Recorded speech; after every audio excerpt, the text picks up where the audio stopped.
Good afternoon, and welcome to the Great American Foundation Board meeting. We're thrilled that you could join us today. I'm joined today by my colleague, Debra Stock. Debra has worked with the American Hospital Association and has done significant work with healthcare organizations in defining best practice governance. So together, we're going to talk today about all of the opportunities that you have as we navigate this new environment. As many of you as board leaders know, it is a time of great change, but exceptional times give us an opportunity for exceptional leadership. As we go forward today, I want to set the stage first off by talking a little bit about the environment that is before us. When we think about healthcare right now, it is certainly a time of great change. We see many healthcare organizations that are frankly struggling in the midst of this crisis. First and foremost, we must remember that healthcare organizations 3 months ago were already sitting with very vulnerable margins. The median operating margin for our hospitals was only 2.1% before we went into this crisis. This means that healthcare organizations were spending almost 98 cents to earn every dollar that was coming in.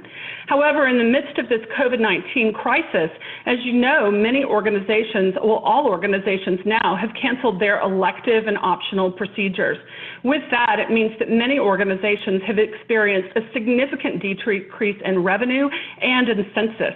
And so while it was the right thing to do to reposition for COVID-19 patients coming in, as well as to protect the safety of those who were coming in for elective procedures, many organizations have frankly not reached the surge yet. That means many of our beds in our nation's hospital are actually sitting idle at this time. That has had a devastating effect on the bottom lines of most of our healthcare organization partners. At the same time, we see that money from the CARES Act stimulus package is not going to be adequate to meet the needs of hospitals. Many hospitals are actually going to bear significant costs for buying PPE, equipment, building ancillary care sites, caring for caregivers, and more. This has created a very fragile and vulnerable situation for many of our healthcare organizations, which is going to have long repercussions for many of our organizations. For example, many organizations have been burning through their days of cash on hand. This has often changed their debt ratios and is going to diminish their capacity to borrow money going forward. So when we look at all of the things that are going on right now, philanthropy is going to be essential to our future, not just now, but in the foreseeable future. We know that philanthropy can be a key alternative revenue source for our organizations, and so we need to make sure that we are positioned and prepared and proactive about harnessing the value of that revenue source now. As we start today, I'm going to turn it over to Deb Stock to talk about some of the crucial issues that we're facing in healthcare governance. Thank you, Betsy, and good afternoon and good morning to all of you. Thank you for joining us today. So, Betsy, thank you for that wonderful setup in terms of what we're looking at in the environment. And what does all of this mean for our hospital and health system boards and for our foundation boards? Well, I think that those of us who have worked in governance for a while have seen a real change in the last couple of years in terms of greater scrutiny on the whole governance landscape. There is much more pressure and much more need for transparency in terms of everything that we do.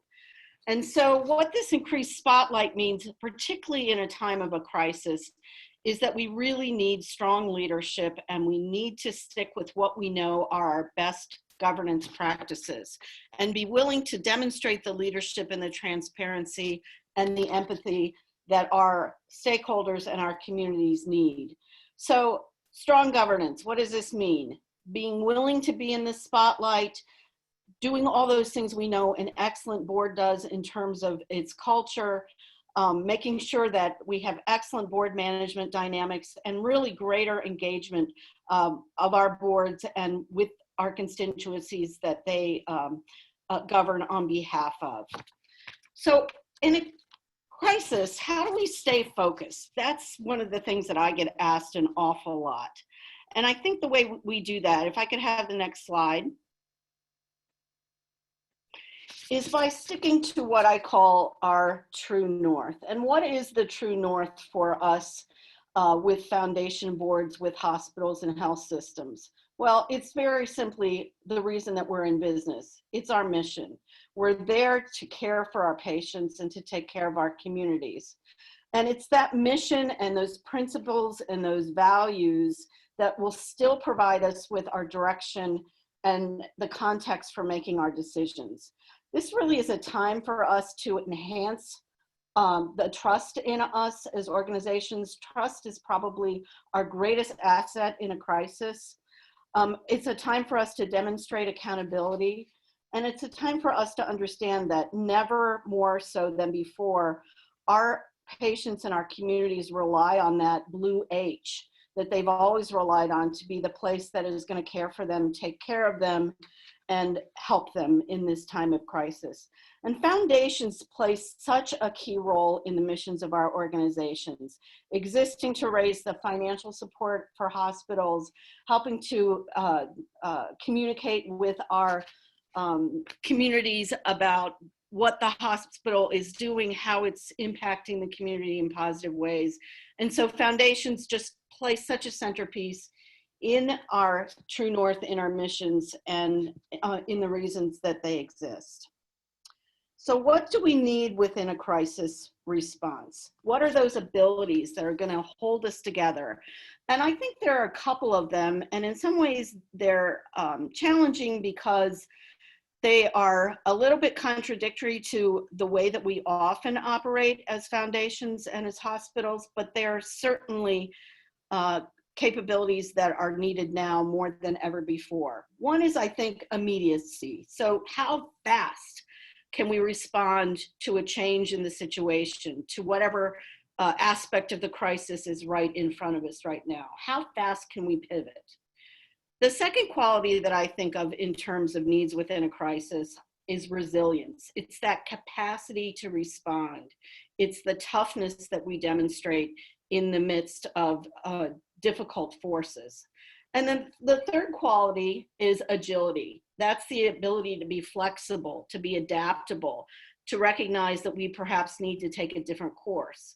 But we've got sort of a tension here in that we need to balance that ability to be immediate and resilient, and particularly agile and flexible, with our ability to continue to get things done. We will get on the other side of this. We don't want to just throw the baby out with the bathwater and basically invent entirely new ways of doing things.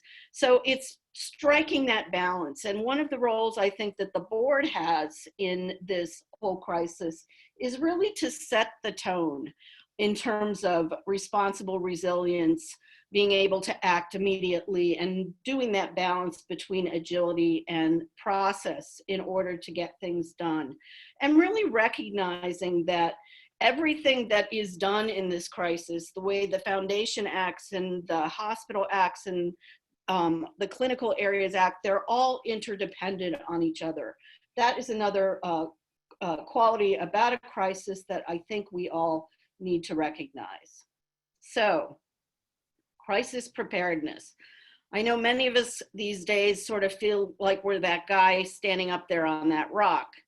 And it's really difficult to anticipate the range of potential crises that are going to come out of this, because one thing about a crisis is that it changes on an ongoing basis.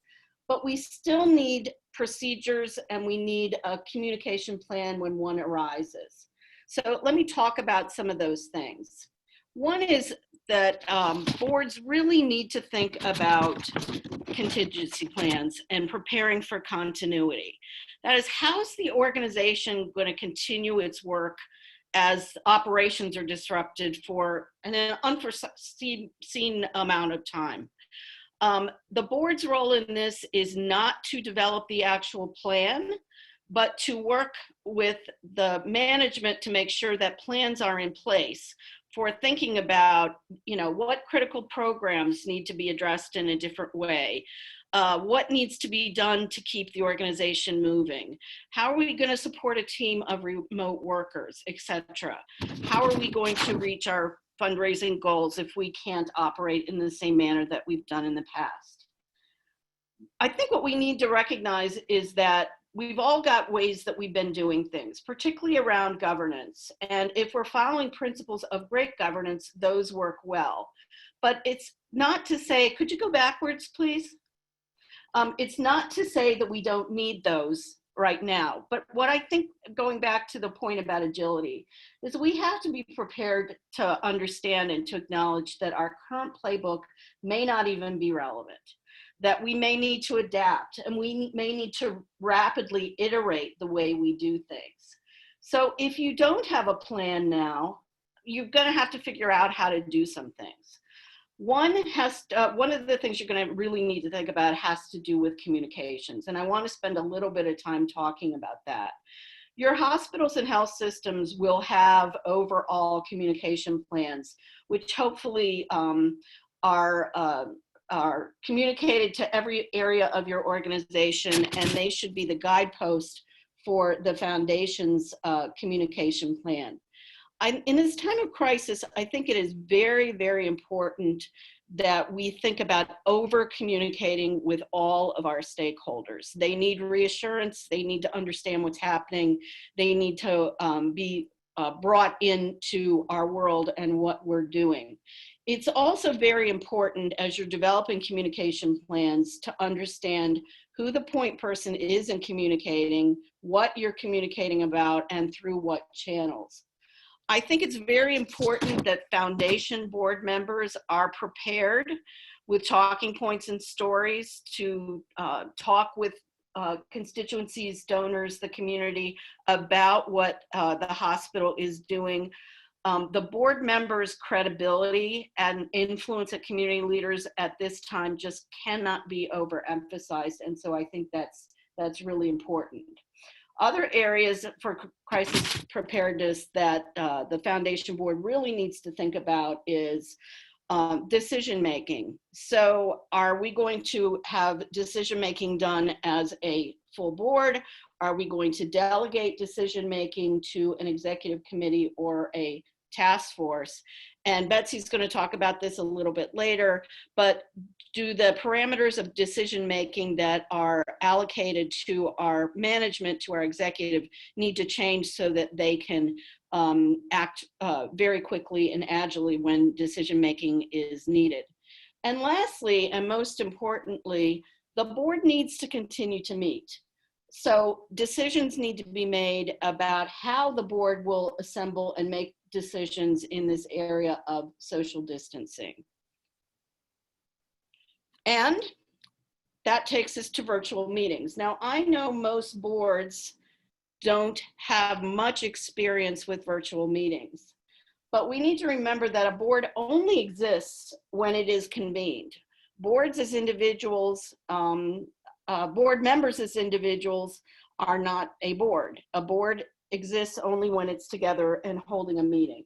So I'm going to talk about some of the best practices that are out there in terms of convening virtual meetings that you just might want to reflect upon as you're thinking about convening your board meetings in that manner. The first consideration is that this is a time when you need to bring in your legal counsel to see both what your state and regulatory laws allow in terms of holding virtual meetings, as well as your bylaws and policies. So there are some states that have traditionally prevented virtual meetings. We've seen that in the last weeks, many states' attorney generals have amended those laws and regulations. So you need to check on that and understand what those legal parameters are there too. In addition, you need to go to your bylaws and your policies and see what they say about holding virtual meetings and what they allow you to do and what they don't allow you to do. For example, both state laws and bylaws are often very clear about, if they allow video meetings, how you can actually do voting, whether it can be electronic voting, whether it can be proxy voting, or whether it needs to be by voice. So the laws and the bylaws are absolutely necessary before you convene your first virtual meeting. Giving notice for meetings. Many of our bylaws, our policies state how far in advance notices need to be given for meetings. I'm seeing a lot of boards meeting now on a more frequent basis, which really doesn't allow the amount of time for notice. And so that often too has to be amended in terms of bylaws or policies. When you think about your first meeting, first you need to, of course, select the technology, and it should be something that you're comfortable with, and it should be something where you have expertise on staff and a technology that you can try out ahead of time. You should also think about any agenda changes that will enable your virtual board meetings to work better. So if you traditionally have a 2-hour meeting, you might want to think about how you can condense that down into 1 hour. And make sure that you follow the good governance practices for making your meeting as efficient as possible in terms of the agenda construction. For example, making sure that you have a consent agenda and making sure that the things that are most strategic and of greatest priority are at the front of the agenda.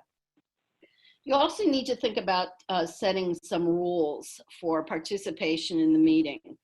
For example, are you going to require participants to wear headsets so that they can hear better? And so that way, too, others in the room may not hear what's going on in the meeting. So when you have your actual meeting, here's a few tips for making sure that goes well. I know for many of us, the most successful board meetings begin with some type of social function. Whether that would be having a meal together or just having some snacks together. So I think it's important to make time for members to connect with each other before the meeting begins, just allowing people to say hello, ask how the others are, is everyone safe, any updates that they want to share for themselves. You also need to think through in the beginning how you're going to establish a quorum. Whether you're going to do that by voice, are you going to do that by seeing individuals and therefore requiring that they keep their cameras on, etc. Hopefully you will have been through training with individual board members before your first meeting so that those who are less comfortable with the technology will feel more comfortable on the day of the meeting. I have observed, because I've seen a couple of virtual board meetings in the last couple of weeks, that there's some real trickiness around handling motions and discussion and voting. There tends to be a little bit of a lag with technology when you use that for meetings. And so you have to build into the leadership of the board meeting a greater comfort level with actually waiting 10 seconds before asking for a motion or for asking if there's further discussion. And certainly I think board chairs need a lot more support in conducting these meetings in order to make them go well. Very important that the staff that are involved in the meetings have specific roles in terms of what they're supposed to do. And one of the things I've been asked about is recording versus minute taking for these virtual meetings. You know, there are pluses and minuses to both of them. Some folks are uncomfortable with recording because recording is discoverable and there are other confidentiality issues with that. But minute taking is frankly more difficult in virtual meetings. So one of the pieces of advice that I have is that if you are going to go ahead and go the meeting minute approach, you might want to have more than one person take the minutes. And then to get them out sooner versus later so they can be reviewed. And then the last point I want to make about virtual meetings before handing it over to Betsy with some more practical advice on a range of issues has to do with handling executive sessions. As you know, a best practice for boards is to do an executive session on a regular basis. That does become much more of a challenge with virtual meetings when we're all working at home, we have families working at home, we might be in a room with other people. Executive sessions by their nature are supposed to be private. And so my recommendation for executive sessions is that you must require during an executive session for board members to wear headsets. So a lot of information there and looking forward to the questions at the time of after we're done with the presentation. And Betsy, let me hand it back to you. Wonderful. Thank you so much, Deb. So as we go forward, you know that this is going to have to be a true partnership. And the reality is there are typically three players. It's not only your foundation board and your foundation executive, but your CEO of your hospital and the healthcare organization is also part of this partnership. Sometimes, frankly, that can make the waters a little bit muddy on figuring out who's on first, who has the decision rights, who has the discretion to do things unilaterally. But if you're going to really foster a true partnership, I think you need to be cognizant of the three players, and you also need to work hard to foster deep alignment with the supported healthcare organization. I think it's always important to go back and realize that our foundation boards, our development councils, they were charged with raising financial support for the supported entity. Our sole reason for being is to make sure we're enabling their mission and their priorities. So seeking to foster alignment, I think, can be increasingly challenging in this time when healthcare organizations are finding their priorities shift daily. And so we need to be agile and work alongside them. We also, frankly, need to really commit to open, honest, and transparent communication. We've got to stay in touch with each other. We've got to make sure we understand how things are changing day to day and sometimes hour to hour. So fostering a true partnership is part of making this really work together. Now, next I want to talk a little bit about role distinctions. You know, we know that there are distinct duties and responsibilities of the executive, often your chief philanthropy officer, and of the foundation board itself. Sometimes we find that when things are moving really quickly, such as in a time of crisis, latent tensions and misunderstandings can be exacerbated. And so we need to be really conscious of who is charged with doing what. First, let's think about the role of the board. The board is charged with setting strategic direction and oversight. They're really kind of working at 100,000 feet, if you will. They've got a long-term future focus on mission fulfillment.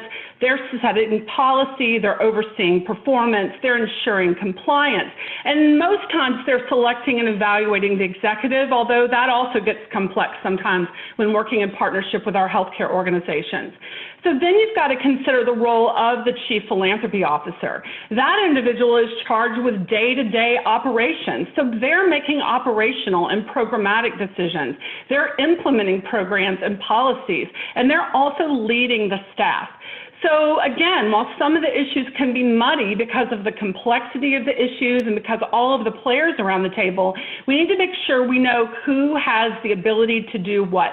So for example, some of the things that have come up recently are, for example, who has the ability to create an emergency response fund or a crisis response fund. Typically, the board of directors is going to have created a gift acceptance policy that said that funds are raised by the foundation for certain types of things. So say, for example, for clinical programs or for capital equipment, for building, for other things. Sometimes within that policy, it will say we don't raise money for, say, salaries or other types of funds. So the board's discretion was generally in setting that policy statement.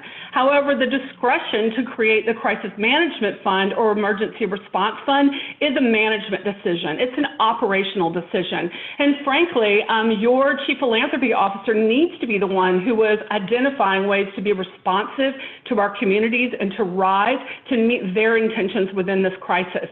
So creating funds is a really important thing we need to consider right now. We also get into other issues. As you know, many of our organizations have special events. Many of those events have been canceled in the midst of all that's going on as social distancing has gone into place. Now, this is another place that it gets muddy, that on one hand, the decision to cancel the event is technically an operational decision or a programmatic decision. However, we've got some events that kind of cross over into strategy because the financial stakes are so high. So if, for example, your special event was 30% of your total income or 70% of your total income, it means that it could significantly hamper the capacity of the organization.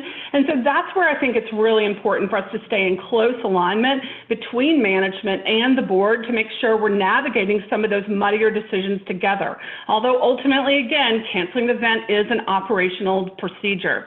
We've also got to consider things like campaigns. We know that there are many organizations that are in the midst of campaigns right now, and some of the questions about those campaigns have even become complex. So for example, generally the decision to go forward with a campaign is a strategic board decision. However, what we're finding right now is that many organizations are having to put campaigns on pause because of staffing changes or because of priority changes within the organization, because of capacity issues. And so it's another place that the development executive, the philanthropy executive, may be making short-term operational decisions, but we also know in some places we're going to have to pivot back to overall strategy and talk about where we're going together. I also want to consider our fiduciary role. You know, one of the things that you need to consider for the board is that the definition of risk has expanded, and now addressing risk is really considered being part of strategy. And it's not just about protecting assets. You know, sometimes the boards get really focused on protecting assets, preserving assets, but fiduciary responsibility also includes protecting the organization's reputation and more. So as you think about your fiduciary role, one of the things you're going to have to consider is what is the impact on the organization's finances and investments in the midst of this crisis. Many organizations, frankly, are raising far more money. And if we look at organizations and how they fared in past disasters, past times of crisis, we typically found that donative support shifted to the area that was impacted. So for example, if you look back at 2008, we saw a significant rise in giving to social services. If you look at 9/11, we saw a significant rise in contributions to disaster responses. So your organization may be seeing outsized or exceptional gifts right now being directed toward the COVID crisis. However, if you at the same time are trying to raise money for a cancer center, sometimes those things have kind of fallen by the wayside right now as national consciousness and attention is shifted somewhere else. So you need to be looking at how some of these environmental issues are impacting your finances. We also know the markets have certainly been on a roller coaster of a journey in recent weeks. We've seen some significant dives, and then we've seen some glimmers of hope as the stock market has performed better on some days. But we know that many organizations are relying on their investment income even to pay their operational expenses or to fulfill other commitments to the organization. So it's worthwhile to really look at what you've got and where you are to figure out what you need to do next. We've also got to think about continuity of work. One of the challenges is, and while this is an operational challenge, it has strategic implications, so another place we need to stick together. We're seeing many organizations that are going to have to respond to furloughs. It is this simple. Our healthcare organizations in many places are in incredibly vulnerable positions. And as they see their financial fortunes change, they're often having to shift all of their resources to really focus on putting their money on the clinical front line. Now, there's a little bit of that frankly is upside down. That if we truly believe that philanthropy is a viable, sustainable, meaningful alternative revenue resource, then the philanthropy should be considered part of the solution, not part of the problem. And I would tell you that in most places, continuing to maintain your philanthropy staff is going to bring a positive return rather than just an investment in staff. So I think it's really important to also partner with our organizations to talk to them about why it would be unwise to decimate our philanthropy staff at this time. If we go back and we look at what even happened in 2008, we saw many organizations that did across the board cuts that were indifferent to the department that you worked in. And those organizations that cut foundation staff, gift officers, and others during 2008, they had a really difficult time coming back because they had to regain trust. They had to rebuild relationships. And so I do think that that's a place where while there's a lot of operational element in nature there, there's a lot of strategic crossover, and it's smart for us to have conversations between executive leadership, the hospital, and the board. We also need to think about the perception of the organization within this. You know that people are looking at us right now. We're very much in the spotlight. Healthcare is very much within the national consciousness. So how is your organization stepping up? Are you demonstrating fidelity to your donors? Are you making sure that money is quickly deployed to do the right things? We need to make sure that within this, people perceive that we were responsive, that we were good stewards, and that we did the right thing. So within that, we also have an opportunity to facilitate more impact. One of the things we've seen a lot of organizations do is first and foremost, set up those crisis response funds. Now with crisis response funds, one piece of information we've been giving to a lot of boards is think about how you define those funds. certainly when money comes in that is unrestricted, it gives the organization the most discretion on where they can spend those dollars. And at a time when our priorities are evolving, frankly, day to day and sometimes hour to hour, having flexibility is good. But we also know that most significant donors are not going to make an unrestricted major gift. And so with that in mind, we need to think about raising the level of restriction as much as possible. So say, for example, you might want to raise money for a crisis response fund or an emergency response fund and not make it narrower by saying it's for COVID-19. Because the reality is, if you do have balances in those funds after this is over, you may want to use those funds to develop capacity to address the next disaster. And so you want to make sure that you're able to fulfill the donative intent by having the level of the restrictions appropriately set. That is a conversation that is worthy of a strategic conversation. We also, though, need to look at, do you have the ability to deploy existing funds now? We often find that there are a lot of funds that are sitting within foundations that are not being spent. And frankly, we find a lot of boards that will say, well, we have funds for a rainy day.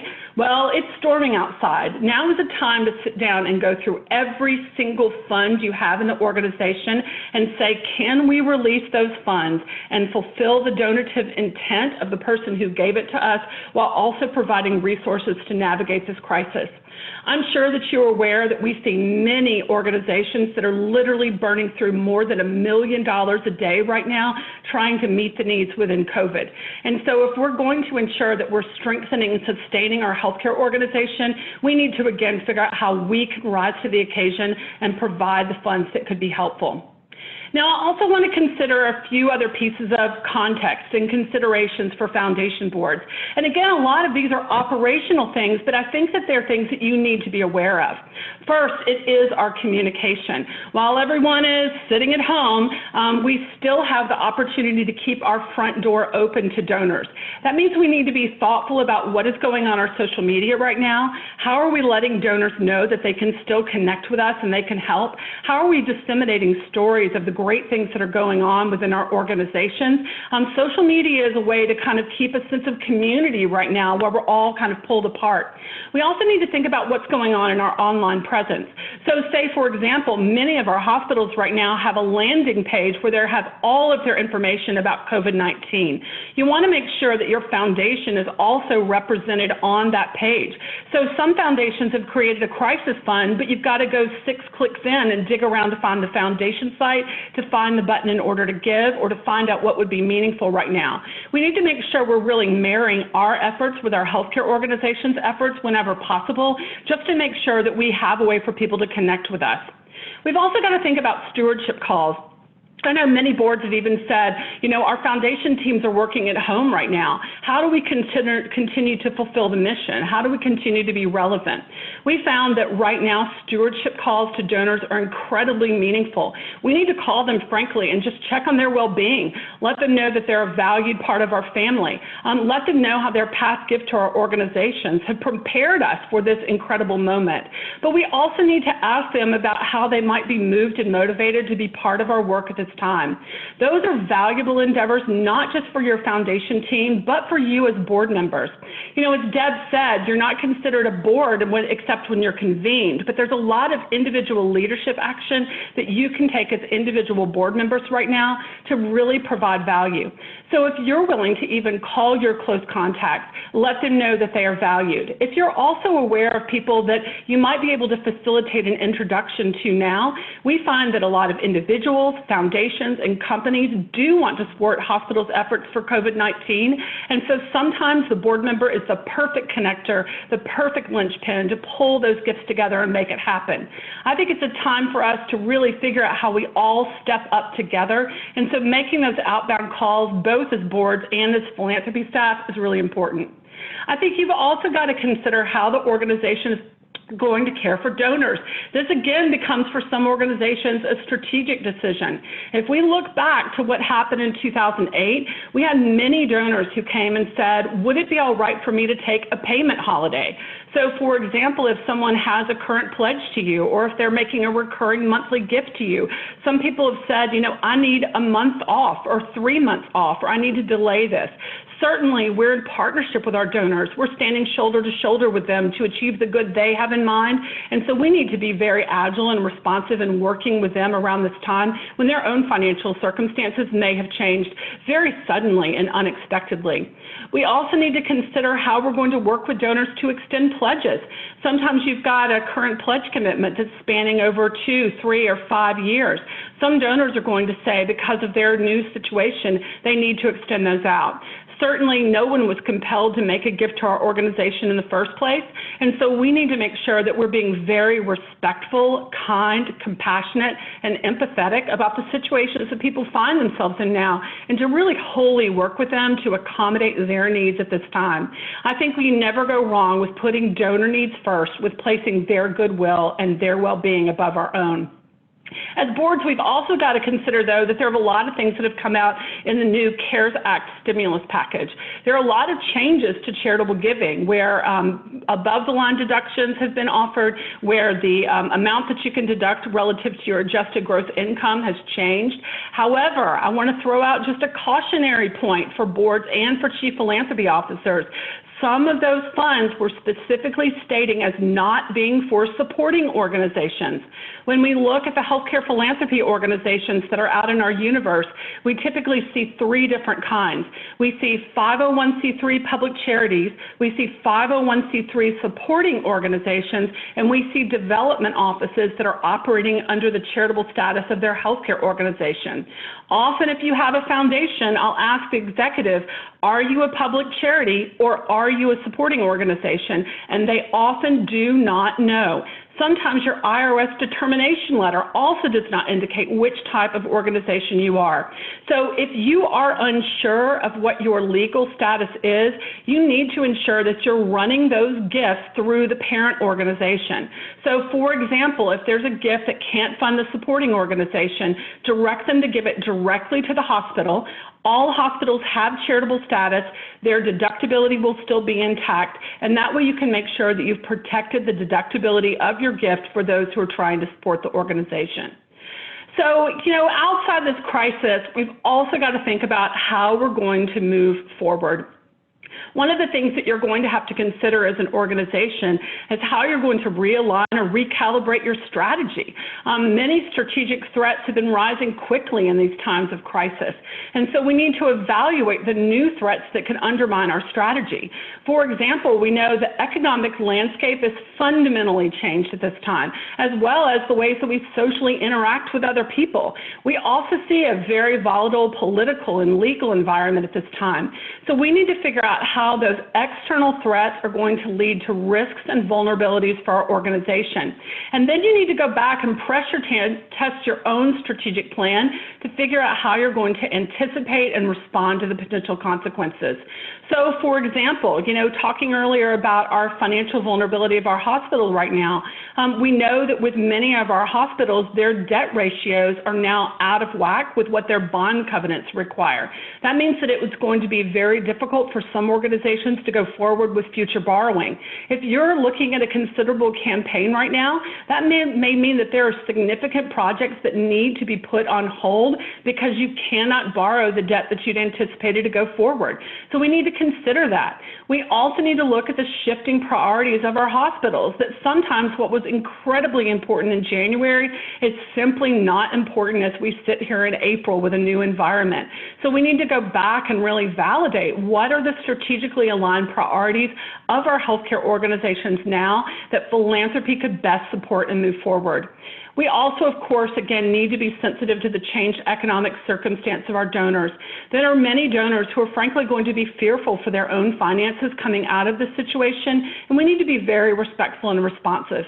However, at the end, I think what we must know is we must go forward. Governance can't stop. Our mission cannot stop. The work of our organizations is noble and essential. I also believe that never before has health been at the center of the national consciousness like it is right now. So this is our moment to rise. This is not a moment to pause. This is not a moment to wonder if philanthropy is appropriate at this time. This is the time to find those who are passionate, who are positive, who are moved and motivated to be part of our work. It's time to invite them to be part of the solution by gathering around our table. Right now, when you look at the trusted resources in our communities, no one is better positioned to respond to this crisis than our nation's not-for-profit hospitals. And so we need to make sure that we have invited them to come with us and to be part of addressing the issues that are at hand. Thank you so much for being with us. I now want to open it up to questions. We are joined now by my colleague, Lori Counts, who's going to help us facilitate questions that are coming in. If you look on your screen, you should have access to a Q&A box.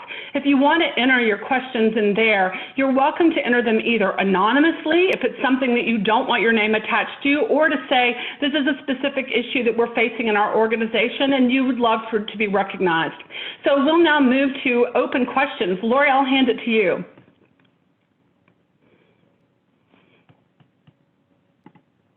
Okay, thank you, Betsy, and thank you, Deb. This has been really enlightening, and I would encourage all participants to take the opportunity to ask your questions now, because I'm sure there are many. Betsy, I'm going to open it up with one question. You talk about recalibrating strategy, and what we are hearing time and time again from our colleagues out in the field is that it's difficult to recalibrate when we're not having an audience. We're not able to get to our top execs because they are so overextended. So how do we go about recalibrating when we can't get in front of our leadership? Absolutely. You know, I think, as I mentioned earlier, true partnership is incredibly important here, and true partnership requires communication. So we know that many of our executives right now are tied up in incident command centers. They're trying to navigate a changing world. They're trying to create bed capacity. They're trying to juggle these new financial demands. And so they, frankly, may not have time to talk to us right now. However, we found some organizations have been effective in going to their leadership and saying, could I be added to the incident command briefing? So at least I'm aware of what's going on right now. I also find that there are other leaders in your organization who may not be immersed in the day-to-day details as much as others. So maybe there are other other executive leaders in your organization that you can say, you know, coming out of this, do you perceive strategy changes for the organization? If nothing else, we can always let the dust settle a bit and then we can talk about it later. But I think in going forward for our organizations, we need to make sure always that philanthropy is being raised to address the most important strategic issues and that we're ensuring that it meets the highest and best use. Okay, another question is, there's been so much conversation that we've been hearing about either furloughs or layoffs. And what can we do to raise awareness in our community to stem the tide of this? Yeah, Deb, I'll go after that one if you don't mind. You know, I think some of it is, if we went into this and we were not seen as part of the solution, if we were seen as being a cost center instead of a revenue center, we don't have time to change the culture of our organization right now. And so the best way that we can demonstrate our value and avoid furloughs is by getting out there and raising money. I've talked to so many people in the last few weeks who have said, you know, I'm not sure if I should call donors. I'm not sure if it's ethical to raise money right now. I believe that there are still people out there who have passion for our mission. I believe we need to be connecting with them. We need to ask them, frankly, to even be considering outsized commitments to our organizations. However, if we do end up on furloughs of some kind, sometimes it is simply the economic reality of our systems right now, that they are overcommitted and they are stressed. And I think some of that, frankly, is from some of the optics coming from the news media right now. If you watch any channel, I don't care what channel it is, they're saying that all of our hospitals are full, that all of our hospitals have met surge, and that all of our hospitals have received a significant bailout from the CARES Act. And the reality is that while some hospitals hospitals are hitting surge. Many are sitting with empty beds, no revenue, and low census. And while the CARES Act is going to provide about $100 billion to hospitals, frankly, that is a drop in the bucket when you have 3,000 nonprofit hospitals in the United States who are often burning through $1 million a day in the midst of this crisis. So we need to, in some part, position why we are relevant and why we are part of the solution. And we also need to just get out there and be active and hope that we are able to maintain our staff and not go through furlough. Deb, do you have anything that you'd like to add to that? I think Betsy makes a very good point. And I particularly like your point, Betsy, about the observations of the American public about the current state of the healthcare system. I mean, I think in general, the public doesn't understand the way hospitals are funded and how they make their revenue and why they need revenue. They just think of the hospital as a place to be cared for. So I think it's a bigger societal problem in terms of understanding the way the healthcare system works. But your point about culture is an excellent one. I was talking to a director the other day and saw her quoted in something, and she said that a crisis is really the way that we operationalize our culture. So that if we've established a culture where we're showing value before we get into the crisis, we have a better chance on the other side of being able to continue to do what we do and hopefully not be on that the list of furloughing and non-essential workers, because clearly what foundations do are needed more than ever right now. So this question is for Deb. As a board member, how do I show my support? What do I do? Well, I think you do several different things.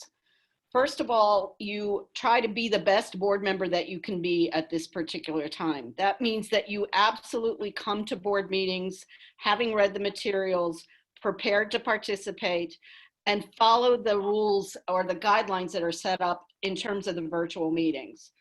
That's one thing. Number two, you make sure that you participate. You do everything that is asked of you. Number three, you sort of take the lead in demonstrating some of those qualities that I talked about in terms of resiliency and leadership and agility. Board members set the tones in their organizations for the way people act and react. Another way that you can demonstrate helpfulness is, frankly, by not becoming too visible. Some board members want to be very helpful and they call a lot and ask a lot of questions, and it's just being respectful of the fact that our organizations are so busy and facing so much at this point. It's not the time to become the most visible board member in the world. And then lastly, I think just being aware of the fact that you are, as a board member, in a very visible role in your community. You're going to be asked questions about the foundation, about the board that you sit on, and your tone should be positive. You should have talking points. You should be able to tell that positive story of what your foundation is doing to support your organization, what the hospital is doing to support the community. So, Betsy, you talk about healthcare being in the spotlight more than ever, but what can we do to shift the dialogue to highlight the need for philanthropic funds at this time? Everyone is hearing about PPE and ventilators and different equipment, but what can we do to shift it to a more meaningful conversation? Absolutely. Oh, Lori, there's so much in that question. That, first of all, I think money coming in the door is always the best thing coming in the door because it's fungible and it can be directed to the current needs that we have now. There are a lot of people out there that their intentions are excellent and they've sent food to emergency departments that has gone uneaten because they're not allowed to eat food that didn't come from commercial kitchens or because they had more food than they could possibly eat. We have organizations that have received masks that were made at home that our caregivers in many places are not going to be allowed to use. And so I think part of it is we need to be able to articulate to them what are our needs now? How is the situation evolving? Why is a gift, even if it's a moderate gift of money, more impactful than other things they can do right now? I also, frankly, am very frustrated by some of the national discourse. There was an article that ran, I won't say what paper it was in, I think day before yesterday, where they listed 80-something charities that needed your support during this time. On the list of 80 charities, there was one hospital. There were lists of food banks and homeless shelters and other organizations, and they are worthwhile causes, and they deserve support. However, to look at a crisis where our healthcare organizations are so firmly on the front line, and no one realized that our nation's 3,000 not-for-profit, non-governmental charitable hospitals deserve their support, I think that means we need to be more vigorous and more thoughtful about telling our own stories. We need to let our communities understand the outsized impact of their contributions at this time. But within that, even going back to what can you as board members do? Figure board members always bring outsized influence. You are seen as honest brokers. People believe that when you tell them the need is important, that it's more important for them to rise. They're more motivated and influenced by you as peers. So be part of telling the story. Let people know what the situation is at your hospital right now. Let them understand that the optics and the reality are out of sync with each other. Ask them if they would consider an outsized gift at this time. Even if you, for example, have something going on like you've canceled your event, call those donors, and instead of saying, well, we're not having our gala, so we're going to send your sponsorship back, call them and say, you know what, the gala is canceled, but our needs are real and present right now. And if we were able to take your sponsorship investment and help it be deployed to the front line right now, it would really be meaningful for our organization. So, with all of that, be advocates, be allies, tell this story, give people a chance to step up. It is absolutely critical for our hospitals right now. I know that for some reason, the national media has not paid attention to the story within the story on this. There was something that came out this morning that said a quarter of our rural hospitals will probably close on the other side of this crisis. We have a lot of community hospitals that will not survive this crisis either if we do not step up and invite people to help us now. So this question is for Deb. Deb, can you share what are the top, say, 2 or 3 questions that you are hearing from people that you have conversations with? What is the biggest concerns? What are their biggest concerns? I think one of the biggest concerns is around clarifying what the role of the board is during this type of crisis, making sure that the board demonstrates its fiduciary duties and steps up as leaders, and is supportive of the chief executive, the executive staff. So I get a lot of questions about how the board should do that.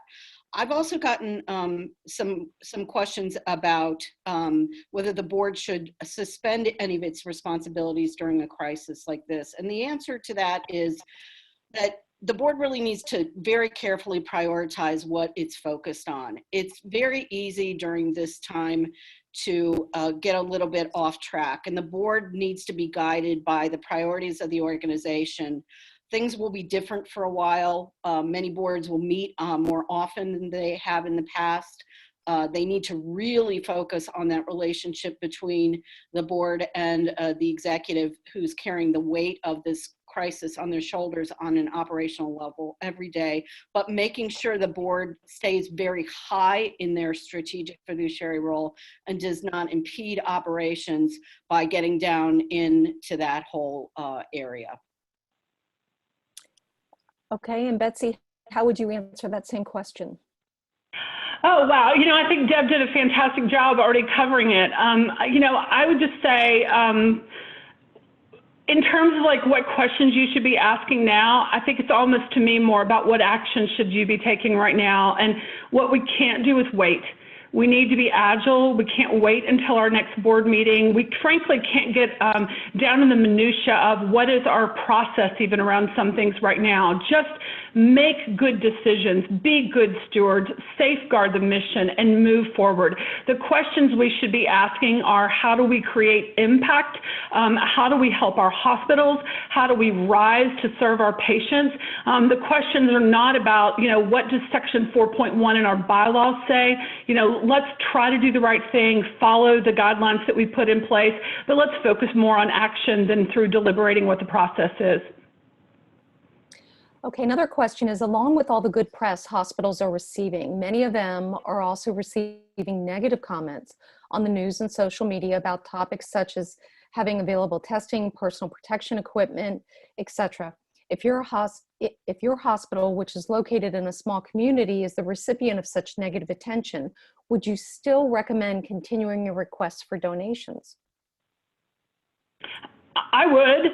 On one hand, often what is impeding your access to supplies, to PPE, to testing and other things, money is part of the equation. Now, sometimes it's because they literally cannot find a place to buy, say, a ventilator from, that they're just not available in the market. But I think always philanthropy is part of the solution. I do think even in terms of the fiduciary responsibilities, though, of the board, we need to be aware that many hospitals have experienced a backlash in terms of their reputation. I think we even need to look overseas as what has occurred in Italy, that going into this crisis early on, hospitals were positioned as heroes. They were positioned as intervening. Over a period of time, though, there were a lot of hospitals that they started to say it was the most dangerous place to be in the hospital. We've also seen a lot of hospitals that have taken action with their employees, for example, sharing information outside or wearing a certain kind of mask in the hallway. There is a lot of bad press already out there about our hospitals. We need to work hand in glove with our partners who are in marketing to understand what's really going on in the hospital, how we're going to address it, how we're going to be proactive, how we're going to sometimes change the dialogue that is out there. But certainly always, I think philanthropy is part of the solution, even in our worst of days. And so we need to show people how philanthropy is our path to move forward and not decide we can do nothing just because of what's going on. Okay, and this is the last question. How do we keep up the momentum, particularly at a time when we're all exhausted at the same time? How do we keep it up? Deb, I'll let you jump at that first, and then I'll go after it. That's a good question. And I think, first of all, we have to acknowledge that we're going at it a million miles an hour, and we do need to take the space to step back and to take care of ourselves. We need to recognize that this is going to last for a while. And so we need to rely on each other. We need to do all of the things that we talked about here today. We need to move quickly. We need to be agile, but we also need to understand that we're no good to nobody if we're not in a good place ourselves. So I think practicing self-care and relying on each other is so critical at this particular time. I've been amazed and humbled at so many stories of people reaching out and helping other people, helping their colleagues. And I think that whole movement is one of the few positive things that really is coming out of this crisis. And I truly hope that it continues on the other side. Absolutely. So I'll jump in there too. Deb is so right, self-care. And my colleagues and friends and partners who know me will tell you I'm the world's worst about self-care, but I do know what gets me out of bed every morning. What we do is noble. We have a sacred trust with our patients. If we don't rise, who is going to rise? And so I think we go forward and we figure out how to do it, and we take on sometimes more than we can, but we strive every day to do the right thing. And there is going to become a point at which it is just unsustainable to keep the pace that we're maintaining now. But don't ever forget that the work we're doing is noble work, and that there are people, there are families that the work we're doing is going to have real consequences for them. So I think just sticking to that is really important. Sorry to get emotional, but I think this is really important work we do. Absolutely. Well, thank you. Those are the questions. I don't know if you'd like to conclude. We are at 2 minutes of 3. Then I will wrap us. Thank you for the privilege of your time today. Thank you for your service to your hospitals and your communities. You are making a difference. You are doing the right thing. You are part of the solution. Figure out how we stick together. We create true partnerships. We practice good governance, and we rise. If we can be of service to you in any regard, or if you have questions you didn't get a chance to ask today, I didn't ask Deb for permission to put her email address on the screen, but I did anyway, and she's a good egg, so she'll probably be fine with it. Please email either of us and let us know if there's any other question that we can answer you. But thank you for what you're doing, and thank you for serving your community. Have a great day.